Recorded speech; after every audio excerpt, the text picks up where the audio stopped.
Oi pessoal, meu nome é Gessé, eu tenho 21 anos de idade e sou gay. Eu acho que isso para alguns vai ser um choque, né? Ou para outros não, né? Algumas pessoas vão ficar, meu Deus, eu não sabia. Outras vão falar, eu já desconfiava, acho que como já sempre falam. E outras vão até, né, brincar, choque um total de 0 pessoas. Mas, na verdade, eu não tô aqui pra confirmar boatos, eu não tô aqui pra afirmar teses e nada disso. Eu tô aqui mesmo pra cumprir, né, e fechar um processo a qual eu venho vivendo, acho que desde os meus 12 anos de idade. Com 12 anos de idade, eu descobri sobre a minha sexualidade. E eu venho de uma família cristã, eu sou de um berço evangélico. E a gente sabe que esse contexto é um pouco complicado para pessoas que são gays.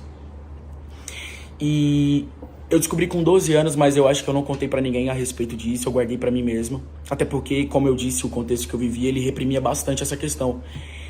Guardei pra mim mesmo, mas com 14 anos de idade já não tava dando conta mais de guardar e sufocar isso dentro de mim, sabe? Eu tive que contar pra minha mãe. E eu tô um pouco nervoso, eu tô acostumado com câmera, com essas coisas, mas eu acho que falar sobre isso tem sido muito peculiar, sabe? E quando eu contei pra minha mãe, eu acho que foi um choque. Eu acho não, eu tenho certeza, porque eu acho que muitos pais, eles meio que projetam os seus filhos, né? Tipo, ele nasceu, a gente vai criar ele cresceu, se tornou um jovem, logo mais ele vai entrar na faculdade, logo mais ele vai arrumar uma esposa, vai ter filhos, formar uma família, e é isso. Então eu acho que 90% projetam a vida dos seus filhos assim, e eu acho que os meus pais não foram diferentes desde quando eu era pequeno, eles sempre projetaram quem eu seria na cabeça deles. Eu acho que isso é algo natural. E quando a minha mãe se deparou, né, com o filho dela, gay e tudo mais, eu acho que isso meio que assustou ela de certa forma. Contei pra minha mãe, fui sincero com ela. No começo eu não contei pra muitas pessoas. Eu lembro que na época eu namorava uma menina. Eu cheguei a comentar com ela, ela foi muito empática comigo e teve muita paciência. Logo mais, eu fui crescendo e comecei a descobrir coisas e filosofias que batia mais ou menos com aquilo que eu acreditava e com aquilo que eu estava vivendo. E foi aí que começou realmente uma luta, sabe? Dentro de mim, uma coisa interna. Porque o contexto que eu estava vivendo, ele me pedia para eu lutar contra aquilo que tinha dentro de mim. Só que ao mesmo tempo, lá no fundo, eu sentia que não tinha muita coisa errada, sabe? Eu sentia que não era uma coisa normal, sabe? Essa sensação. Só que eu precisava lutar justamente pelo ambiente, justamente pelo contexto, justamente pela trajetória que eu tinha, né, caminhado, pela jornada, enfim, pela minha família, pela igreja, enfim. E eu comecei a lutar. E foi aí que eu comecei a viver, eu acho que literalmente o inferno. Porque eu comecei a reprimir algo dentro de mim que não existia nenhum método. Eu falo isso de coração totalmente sincero. Nenhum método, nenhum, conseguiu arrancar, sabe, esse lado. E eu comecei a fazer campanha, oração, subir monte, desce monte, propósito, pedi oração para algumas pessoas e eu orava. Eu lembro que teve madrugada que eu virei à noite orando e chorando, falando, Deus, tipo, arranca isso de mim, já que isso não é certo, sabe? Tira, pelo amor de Deus.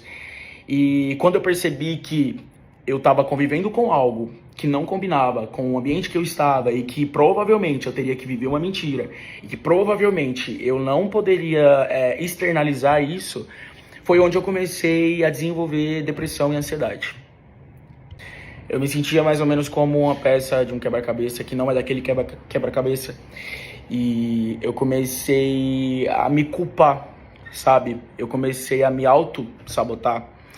E eu lembro que diversas vezes durante o dia eu chorava e eu falava, pô Deus, mas é só tirar, sabe? É só arrancar, é só eliminar. É só isso que eu te peço, só isso.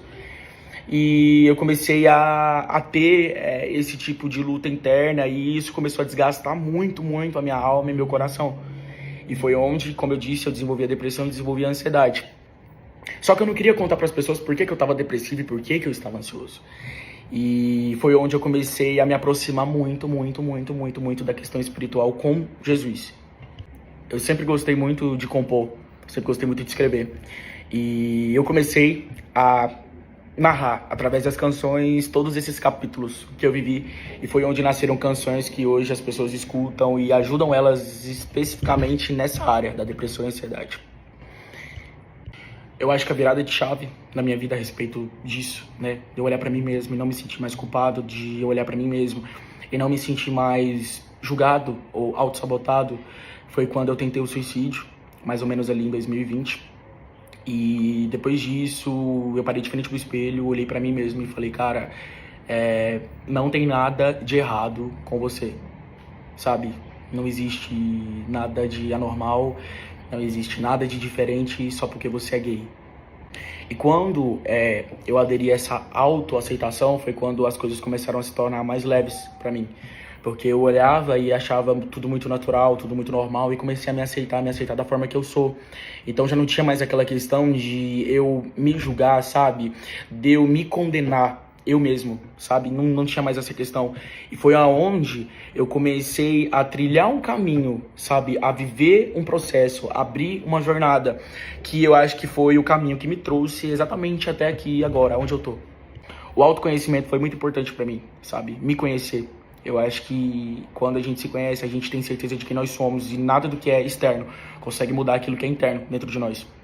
E foi quando eu comecei a olhar para as minhas características, foi quando eu comecei a olhar e falar, cara, tu é um cara incrível, tu é uma pessoa incrível, de um caráter incrível, de uma índole incrível, e não vai ser a sua sexualidade que vai mudar, sabe, isso.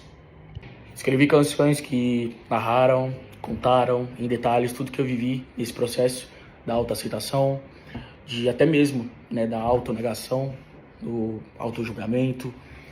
E eu comecei a escrever nessas canções tudo aquilo que eu vivi, sabe? Tipo, tudo aquilo que... Todos os episódios que me levaram, às vezes, a querer me matar, que me levaram à depressão, que me levaram à ansiedade. E eu deixei essas canções guardadas. E ali por meados dos meus 19 anos de idade, foi quando eu comecei a enviar essas canções para algumas gravadoras. E uma dessas gravadoras pegaram as minhas composições e me fez o convite para estar cantando e interpretando essas minhas canções. Só que lá no fundo, bem no fundo, eu sabia, sabe? Que às vezes isso poderia ser uma má ideia, eu tinha muito essa sensação. Só que eu precisava tentar e eu queria muito, porque eu cresci num ambiente onde eu cantava, sabe? As pessoas chegavam pra mim e falavam, Gessé, um dia você vai cantar, um dia as pessoas vão te ouvir, vão ouvir as suas canções, o Brasil todo vai te escutar. Só que eu nunca tive muito essa questão como algo crucial, como algo essencial dentro de mim. Eu só queria produzir as minhas músicas e eu queria muito escutá-las produzidas e cantar, por exemplo, na igreja, sabe? Só isso. Mas eu acho que tudo é um propósito, realmente tinha que acontecer. Eu gravei as músicas, as pessoas escutaram e se identificaram, sabe? O Brasil todo escutou. Pessoas de diversos lugares, de diversas cidades, países me escutaram. E quando eu comecei a perceber que a área que eu mais atingia, que o lugar que eu mais chegava era aquele espaço, aquele ambiente onde existiam pessoas depressivas, ansiosas, e eu comecei a olhar o perfil dessas pessoas, eu comecei a entender praticamente tudo aquilo que estava acontecendo e tudo começou a fazer sentido para mim mais ainda. E durante esses 3 anos, né, de carreira que eu tive no meio gospel, eu tive experiências que me machucaram muito, né, mas ao mesmo tempo me forjaram, me construíram, sabe? Tipo, me deixou forte. Acho que para enfrentar esse momento que eu já visualizava lá atrás, desde os meus 12 anos. Só que eu precisava estar pronto. Pô, Gessé, você mentiu pra gente, você enganou a gente, sabe? Você viveu uma mentira, você viveu um personagem, uma fantasia, algo irreal. Não. Eu simplesmente respeitei o meu tempo, eu respeitei o meu próprio espaço. E eu falei, o dia que você estiver pronto, você vai falar, você vai chegar, você vai ser sincero, você vai ser honesto. Mas primeiro eu fui honesto comigo mesmo, eu fui verdadeiro comigo mesmo, sabe? E eu sei que hoje esse é o tempo, porque eu tô preparado, sabe? Pra entender quem eu sou. Eu estou pronto pra olhar pra mim e me visualizar da forma que realmente eu sou, da forma que realmente eu devo ser, entende? E eu não tô aqui querendo colocar a sexualidade acima de qualquer outra coisa, não. Isso faz parte de mim como um todo, sabe? Da mesma forma que tem o meu caráter, que tem a minha índole, que tem a minha sexualidade, né? Que tem a minha essência, tem o meu talento, é tudo junto. Tudo isso faz parte de um todo, faz parte de mim, entende? Então não tem por que eu olhar pra mim mesmo, tipo, no espelho e, tipo, me condenar por algo que faz parte de mim e eu não vou conseguir mudar, sabe? Não existe cura pra isso e eu acho que nem precisa de cura pra isso. Eu acho que as pessoas, elas são e elas devem ser quem realmente elas são. E eu tô passando aqui através desse vídeo justamente para mostrar para vocês realmente quem eu sou, sabe? Não dizendo que eu me escondi ou algo do tipo, não, eu só tava me preparando, eu só tava vivendo aquilo que eu tinha que viver e foi o que me preparou para eu chegar nesse momento aqui hoje. E eu quero dizer para você que tá aí atrás, que tá assistindo esse vídeo, eu tenho certeza que tem muitas pessoas que estão lá naquele lugar que eu estive um dia, sabe? De me esconder, de não se aceitar, de auto se julgar, de auto se sabotar. Eu quero dizer para você, respeita seu tempo, sabe? Respeita o processo, vai devagar, caminha, vive, adquire experiência. E eu acho que no momento certo você vai estar pronto para realmente alçar um voo, sabe? Para realmente ser quem realmente você é. Então respeite o seu próprio tempo e quando você estiver pronto, faça o que você tem que fazer. Esse vídeo aqui não é para eu instigar as pessoas a chegar e gravar todo mundo um vídeo se assumindo, algo do tipo, não. Esse vídeo aqui é para mostrar para vocês que cada um tem um tempo, né? Cada um tem um processo, cada um tem um propósito.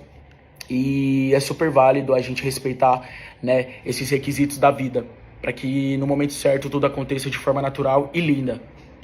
Eu quero agradecer a todas as pessoas que me ajudaram nesse processo de autoaceitação, a todas as pessoas que não me exporam, a todas as pessoas que me entenderam, a minha família, os meus pais, eles super me entendem, os meus pais super me apoiam, aos meus amigos que sempre estiveram segurando a minha mão, sabe, em cada notícia que saiu, cada boato que saiu, eu olhava e falava, pô, mas eu não tô aqui pra ser algo ruim, eu não tô aqui pra ser um ser humano ruim, sabe? Eu não quero que a minha sexualidade seja um termo que me torne um vilão pras pessoas, porque na verdade não tem nada a ver com isso.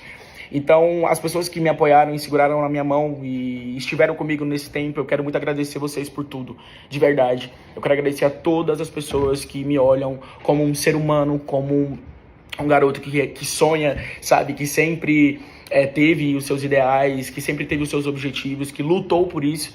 E não só porque eu sou, né, tipo, conhecido, ou porque as pessoas escutam as minhas canções, mas todas as pessoas que acordam cedo, sabe, que vai trabalhar, que lutam, que estudam, sabe, todos os jovens que têm objetivos e sonhos, são pessoas lutadoras, sabe, são pessoas que lutam e são pessoas vencedoras.